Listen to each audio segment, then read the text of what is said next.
Hello, everyone. I'm Christina. Welcome back, everyone. And I want to thank everyone who is new to the channel. Welcome aboard. I hope you enjoy the content. Meantime, I hope you like, subscribe, comment, and share. Also, links in the description box if you need them. Okay, so I've had headaches for the last 3 days, or else I would have totally been here, but that's okay. I'm here. We're good.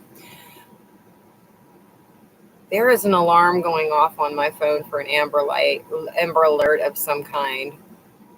Y'all probably hear this, don't you? Hello, Sally, Clarissa, BJ. God bless all of you. Nancy, Hipsy Gypsy. Gonna ignore that for now. Anyway, so today's live prophecy, global economics, heading for disaster as war continues. Is that my opinion? No. I didn't base my opinion, just because I dream things up. I check things out, and I base what I look for off of Bible prophecy. And when it comes to the economics, we've already had an economic downturn as it is, and it's been a steady decline for a number of different reasons that have been more than talked about in the last 2 to 3 years, right? But this is going to make things a lot harder. No mistaking it, because when you look at the four horsemen of the apocalypse, pestilence, war, famine, financial issues, death, those are in the first four seals. Now, Christian persecution is the fifth seal, and we're starting to see that head really begin to butt. And as long as these horsemen are riding, they continue to ride, and things get worse and worse and worse. Hence the birth pangs, right? But in addition to that, we have an article, and it gives enough information to let you know that within weeks, we are heading for another economic crumble, like the next level. Shortages will get even shorter. Watch out for that. Do I know exactly how it's going to go down? I have an idea. It's everything together. It's that perfect storm that we're getting. Hello, Neo. Glad you could join me. Join us. Hello, very grateful. Wonderful to see you. Awesome. Okay, so let's take a look at this first article. It is titled, "A Top Israeli Economist Says a Recession is Almost Certain as Leaders Warn of a Long War." I tell you what, I hope it's not a long war. And besides, what is long? Is it weeks? Is it months? Is it years? What do they mean by long war? So we'll see if they get into that at all. Key points. Israel's military called up more than 360,000 reservists, taking them out of the workforce. Yeah, that could cause shortages. Shortage of labor, shortage of production. Anyway, second point. A recession is almost guaranteed. A top Israeli economist predicts. And I'm telling you, these Israeli educated economists, I'd listen to him for real. Israeli, third point, Prime Minister Benjamin Netanyahu warned of a long war with Hamas. Israel ground troops are massed near the border with Gaza following Hamas's brutal terrorist attacks that killed 1,400 people. But after more than a week of deadly airstrikes in Gaza, an expected ground invasion hasn't begun. Well, this was yesterday. I'm pretty sure they've begun it now, surprising many military analysts. Officials warn of a long fight with Hamas. The war has also left much of Israel's economy in limbo. More than 360,000 reservists, the backbone of Israel's defense forces, are now in uniform and away from their jobs. The economic impact of something like this is immediate. That's a pretty strong word. Immediate, says Joseph Saira, a prominent economist, former professor at Hebrew University, and author of The Israeli Economy: A Story of Success and Costs. So this guy knows his stuff. A recession is almost guaranteed. Now, a lot of people have been arguing, honestly, that we're really heading into a depression. We might be.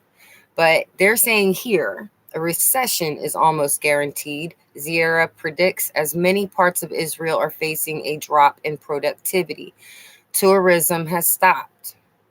I don't think they're going to let me read any more of this article. No, they're not. But that's enough, That's enough. All right. So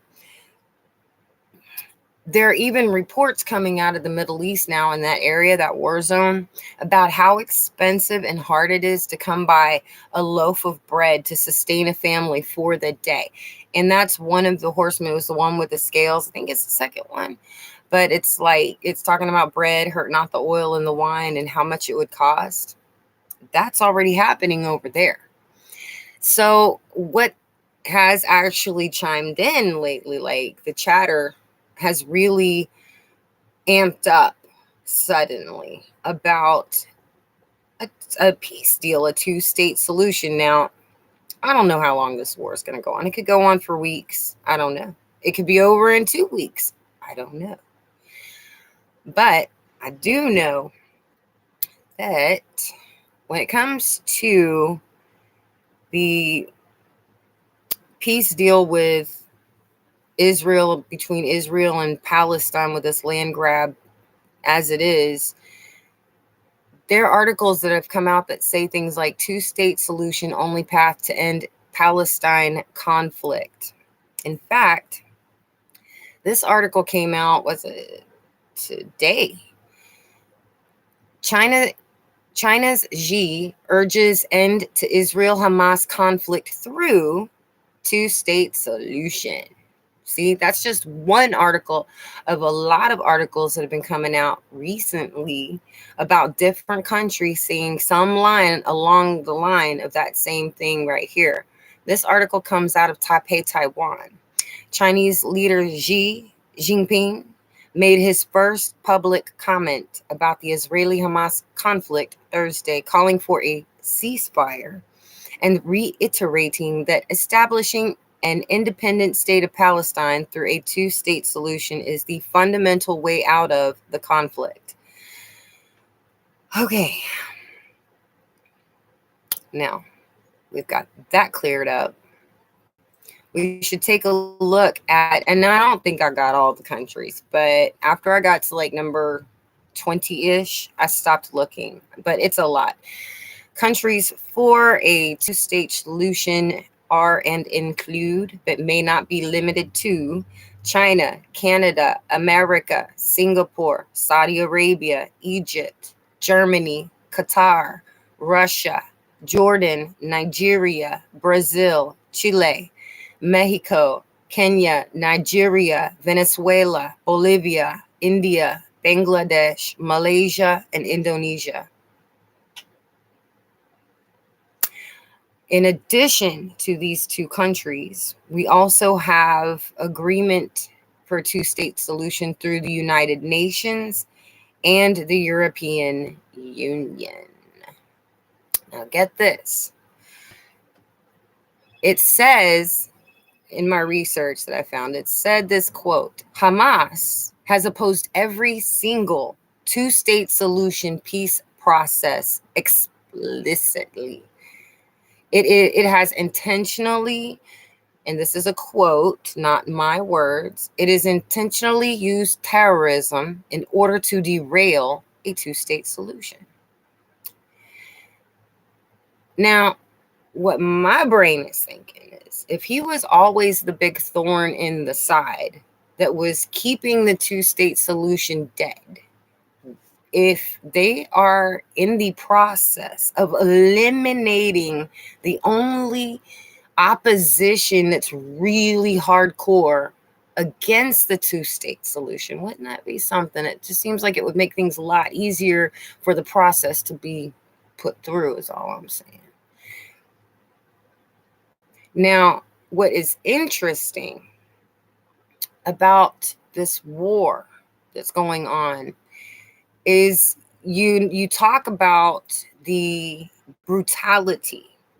Now, there are some people that will say that's all propaganda, it's all lies, we're being fed lies. And there'll be other people that are like, crazy, that's really happening, you know. But if anybody ever in this whole world has ever been around somebody that's on methamphetamines, ice glass, or whatever they call that nowadays, yeah, crystal meth, well, they go crazy. They can be very aggressive, and they're cold, and they just can't stop. They cannot stop, right? What does this have to do with anything, Christina? Well, this article. Now, it is called, let me see here. It came out yesterday. This is the drug Hamas terrorists took to help them slaughter Israelis. Captagon, Captagon, Captagon pills were found in the pockets of Hamas terrorists. And you wonder why it got so crazy. If you've ever known anybody that not only does that stuff once, but does it over a period of time, crazy look starts happening. You know it. Anyway, Hamas terrorists who carried out a surprise attack on October 7th were found to be under the influence of Captagon, a synthetic amphetamine type stimulant that has been clandestinely produced in southern Europe and trafficked through Turkey to the consumer markets on the Arabian Peninsula. The pills were recovered from the pockets of many terrorists who lost their lives on Israeli soil. The stimulant drug, also known as cocaine for the poor, allowed the terrorists to commit heinous acts with a sense of calmness and indifference. Their appetite when you have your body on override. You know, anybody's ever taken Vibrant through studying all night so you could pass the test, you crash hard. I can only imagine with this stuff. Captagon gained notoriety in 2015 when it was discovered to be used by ISIS fighters to suppress fear prior to carrying out terrorist operations. As the influence of terrorist organizations like ISIS diminished, Lebanon and Syria took the reins and began producing and distributing the drug on a large scale. Not cartels, Lebanon and Syria did this.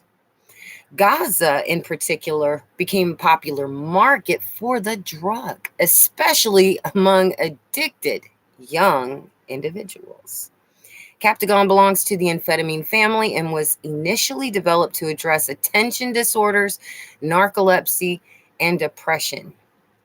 Yeah, my oldest son, is ADHD. He's a grown man now, but let me tell you something. He was a classic. He was bad, and they put him on them pills for a year or two. But what it did to my son, we're skinny by nature. He looked like he was nothing. It suppressed his appetite, and it made him angry, like violent, angry, aggressive. He's just some little kid back then when he was coming off of it. And I finally told the teachers, I said, no, I'm not giving him this medicine anymore. I can't take it. What I did start doing was, if I needed my son to be in bed on time, I gave him a cup of coffee. He'd go to sleep. But he was able to eat. He was regulated better. But I've seen what synthetic amphetamines do to people. It's not okay. It is a nightmare. All right. Hello, Watchman, Pharmakia. There you go. BJ, that is a really good question, but I think that would have more to do with personal gain.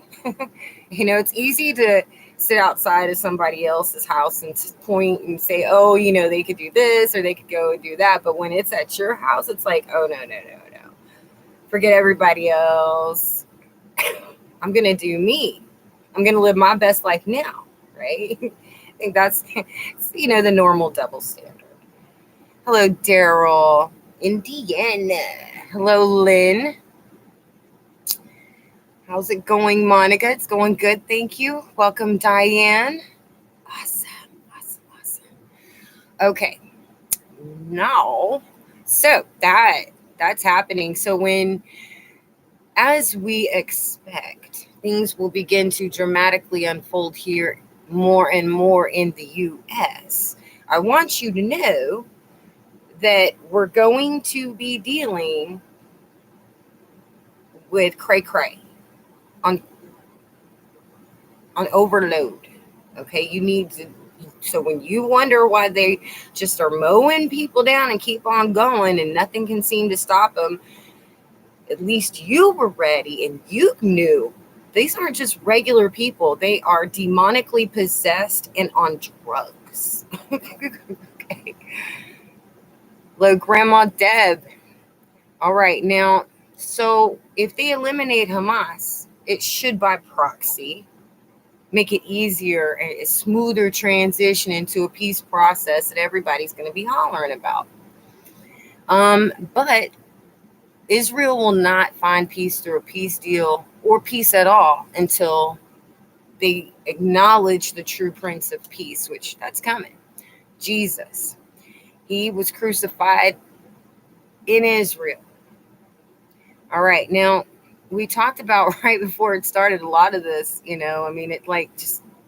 was so fast after I started mentioning things like there should be riots that should kick up more, right? And lately, I'm sure there are more, but right now there have been reports about riots in Berlin, France, England, America, and Jordan. And I'm sure that's just to name a few. The riots they'll be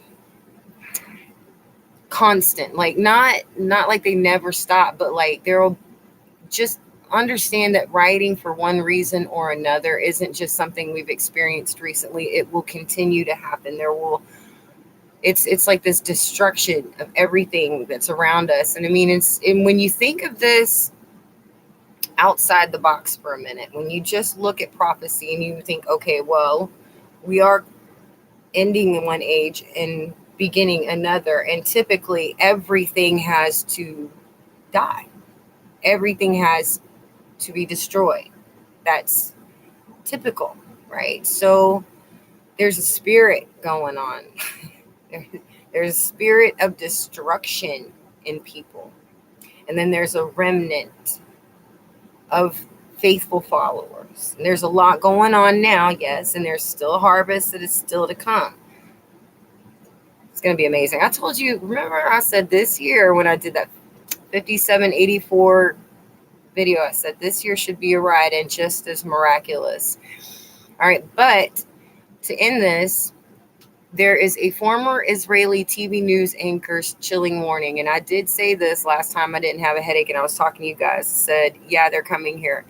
The news anchor's chilling warning was the West is next. And not only that, but people like experts, military, people that have had long established visions are coming back on the screens and saying, yeah, this is, it's here. It's coming here. It's already here. So, yeah, and they're saying things like life will never be the same, which was what I'd said just a few days ago, right before.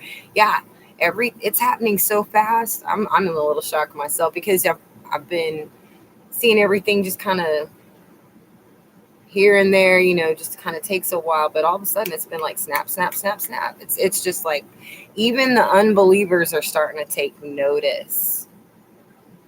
And if the unbelievers are taking notice, then perhaps Israel is too. Hello, Mini Rounds. I am so glad to see you here. Israel got hit on the southern border. So are now we. Yes, and I don't know if it was Jonathan Kahn or somebody else that mentioned this. But it was like he was making the, what's it called? The tie between how America and Israel had both been set up for God, to serve God and, his kingdom, but they both went serving other gods and had to be destroyed, except America isn't the Holy Land. Israel, I know, will be all right. I don't know about America. Might be called something else one day. It might not even be here. I don't know. I know Israel is forever. I know that.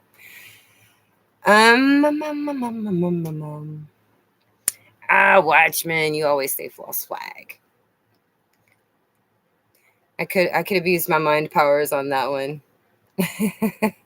Seen on TV where they're calling for Scotland to receive red rain on Saturday. What's that? What's red rain? Like actual red rain? Hi, Debbie. Hi, Paul and Adrian. Oh, you are very welcome, Debbie. Love you, girl. Mwah. Len, Israel hitting Syria currently? Yeah. That would be the Isaiah 17 prophecy.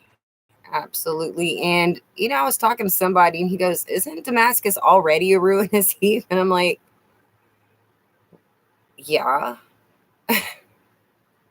Yes. Technically, yes. But I don't know if that's done yet. But yeah, they're hitting Damascus hard. That's for reals. Nope, not Armageddon yet. Red rain would have radiation. Oh, that sucks.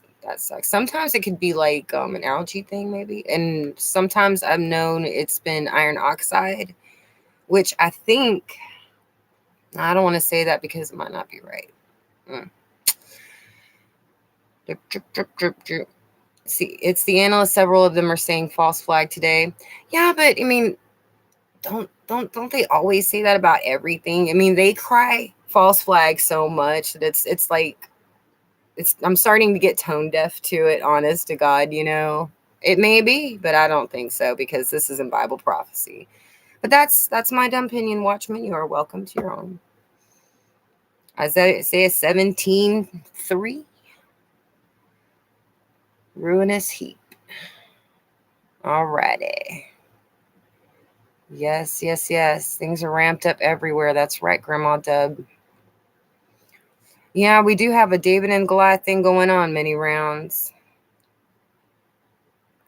All right. So what we can take away from this is that always when there is war, there is recession and there are shortages, but we were already going there. This is going to accelerate it. So if there's ever a time for you to brace yourself, it's now. Whatever, if it's your spirit, if it's your physical health, whatever you need to do to get ready. Because, you might have all the stuff, but you might have to leave it behind. What is it you got in here? What is it you got in here? You see what I mean? What have you got? And if you've got God, what can come against you? I'm serious, okay? As long as you've got God with you, you really have everything you need. But make sure that, again, I just don't like blindsided. With this, you're gonna see more problems financially you'll see them in the stores. You will see it soon. Okay, mark my words. Get ready for that. I know a lot of you have been preparing, and y'all know everybody's really getting they're getting ready for what we know is already here. And I've noticed that they are already starting to sell, like packaged stuffing and certain things ahead of the holidays. And lately, you have to get it ahead of time or you might not see it there because they kill like millions of geese or ducks or something that we're going to eat. So not, just get, you have to plan ahead and know that what you thought was limited, might want to learn to make soap. My friends doing the Bible code, Dajal and Mahdi came up. Well, I think most people are absolutely aware that the Antichrist is alive. The spirit of the Antichrist is also alive in this world and working through many people. Yes, the Antichrist is alive. Whoever he is, he's alive. All right, everybody. This is all I got for today. Just be watching. They're going to be talking about that peace deal. And once they do, the house of cards is just going to, all right, it's going to get tight. But anyway, that's what you should be looking for. All right. I love you guys. God bless you all. And I will talk to you very soon. Bye.